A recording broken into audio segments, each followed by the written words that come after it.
सन्मान सोहळ्यानिमित्त माझं मनोगत व्यक्त करते।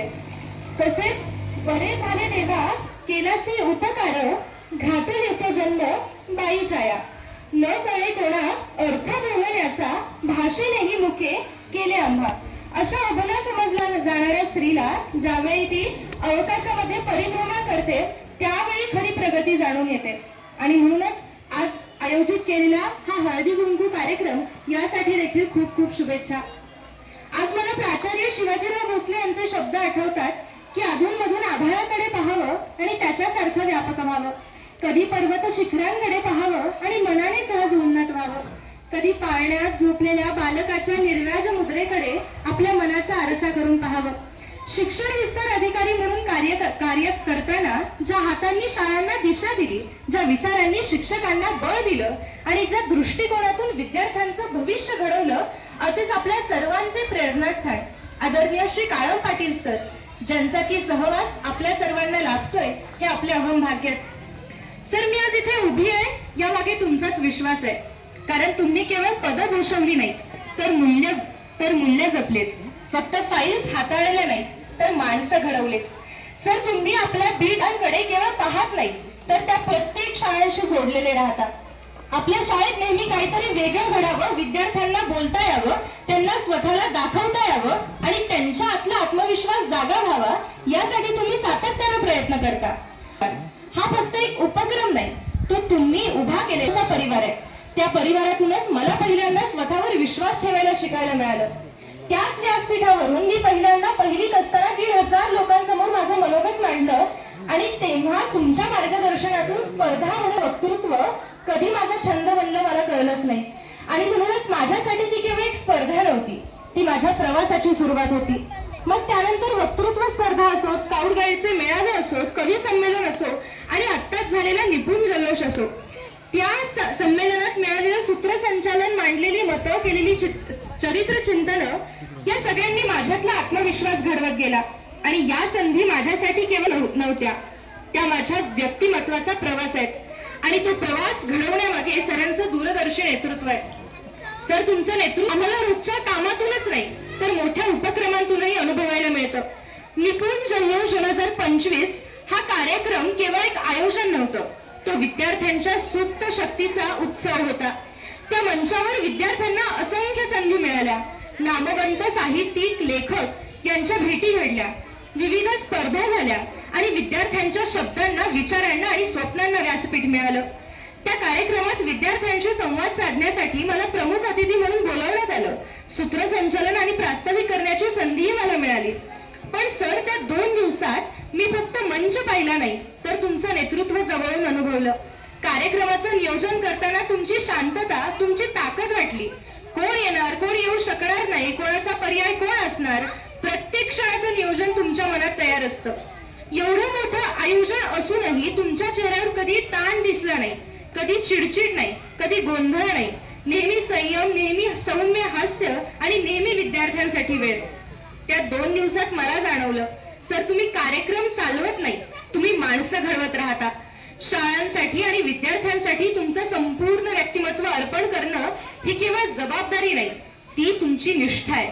आणि म्हणूनच आम्हाला तुमच्याकडून फक्त अधिकारी नाही तर आधार मिळतो। सर, खरोखर संवेदना जागवणारा आणि संवेदनेसह इतरांसाठी जगणारा परिवार म्हणजे आपला आधार परिवार सरांनी उभा केलाय। मला सर्वांना आवर्जून सांगावंसं वाटेल, आपल्या काळम सरांनी आम्हा बालकांसाठी अनेक संधी उपलब्ध करून दिल्या। त्यामध्ये लेखक व कवींशी गप्पा, वक्तृत्व स्पर्धा, स्वलिखित कथा व कविता यांचे पुस्तक प्रकाशन, विविध प्रयोगशील शाळांना भेटी, शब्दस्पंदने। मी आज आत्मविश्वासाने अभिव्यक्त होऊ शकते हा याचाच एक दृश्य परिणाम। भविष्यवेधी शिक्षणामुळे आमच्यामध्ये बहुमोल अशी मदत झाली। तसेच घडविता म्हणून शिक्षकांसाठी घेण्यात आलेल्या ज्ञानरचनावादी कार्यशाळा या सगळ्या संधींमुळे आम्ही घडत गेलो। सर, विद्या विनयन ददाती विनयाद याती पात्रताम, अर्थातच विद्येने विनयता प्राप्त होते आणि विनयाने पात्रतेला मनुष्य प्राप्त होतो व विनय आणि पात्रता हे दोन्हीही गुरुकृपेनेच प्राप्त होतात। म्हणूनच मित्रांनो, उपशिक्षणाधिकारी पदामध्ये असून देखील जिल्ह्याची जबाबदारी आपल्यावरती असताना विद्यार्थ्यांमध्ये जास्त रमता येत नव्हतं, विद्यार्थ्यांना जास्त वेळ देता येत नव्हता। म्हणूनच शिक्षण विस्तार अधिकारी म्हणून विद्यार्थ्यांमध्ये वेळ गमावणारे आपल्या आदरणीय काळम पाटील सर. सरांना समजून घ्यायचं असेल तर फक्त शाळेच्या चौकटीत नाही तर त्यांच्या घराच्या दारातही पाहावं लागतं. मी 7वीत असताना सरांनी आमच्यासाठी स्पोकन इंग्लिशचे वर्ग थेट त्यांच्या घरी सुरू केले. संख्या खूप होती, विद्यार्थी खूप होते आणि वेळ तो सरांचा स्वतःचा. तरीही कुणी दुर्लक्षित नव्हतं, कोणालाही जास्त ताण नव्हता, कोणालाही कमी संधी नव्हती. प्रत्येकाकडे सरांचं लक्ष. नवीन पद्धती, वेगळ्या टेस्ट, फक्त इंग्लिश बोलायला नाही तर व्यक्तिमत्व घडवायला सरांचा आग्रह असायचा. सरांनी आम्हाला गटांमध्ये विभागलं, प्रत्येक गटाला एक लीडर दिला आणि त्या लीडरवर जबाबदारी सोपवली. फक्त शिकवणं नाही तर हाताळणं शिकवलं. कोण बोलणार, कोण पुढे नेणार, कोण टीम चालवणार हे सगळं आम्हाला ठरवायला लावलं.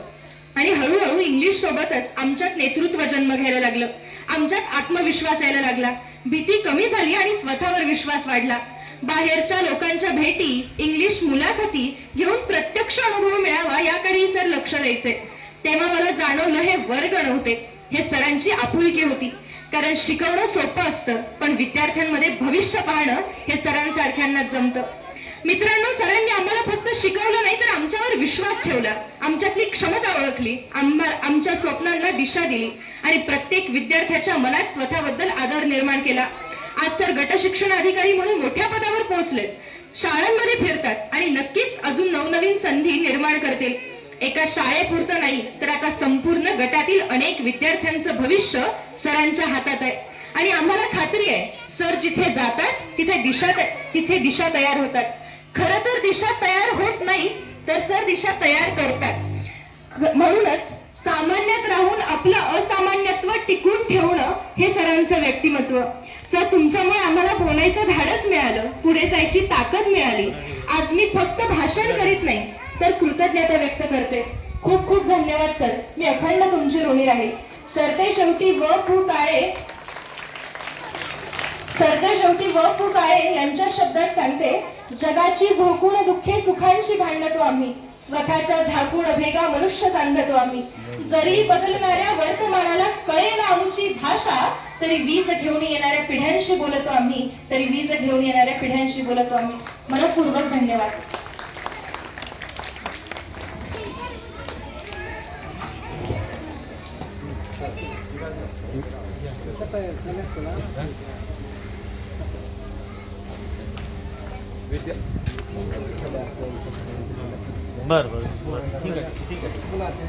विद्यार्थ्यांचा शारीरिक, भावनिक आणि बौद्धिक विकास करण्यासाठी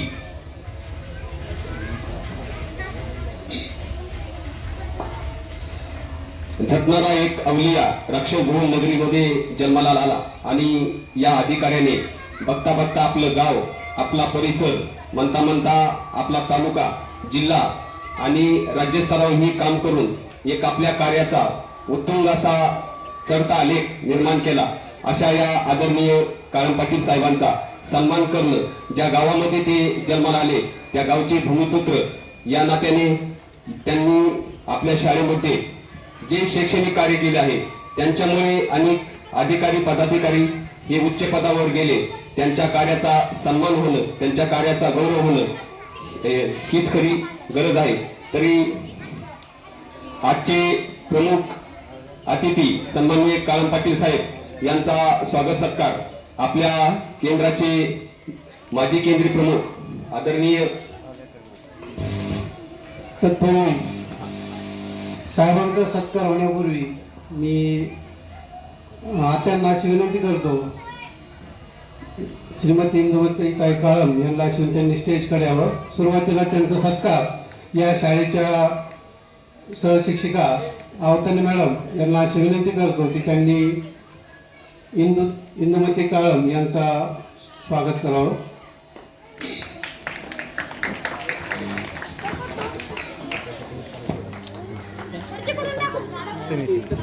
आज जे आपल्याला दिसत आहेत मोठ्या पदावर गेलेले आपले साहेब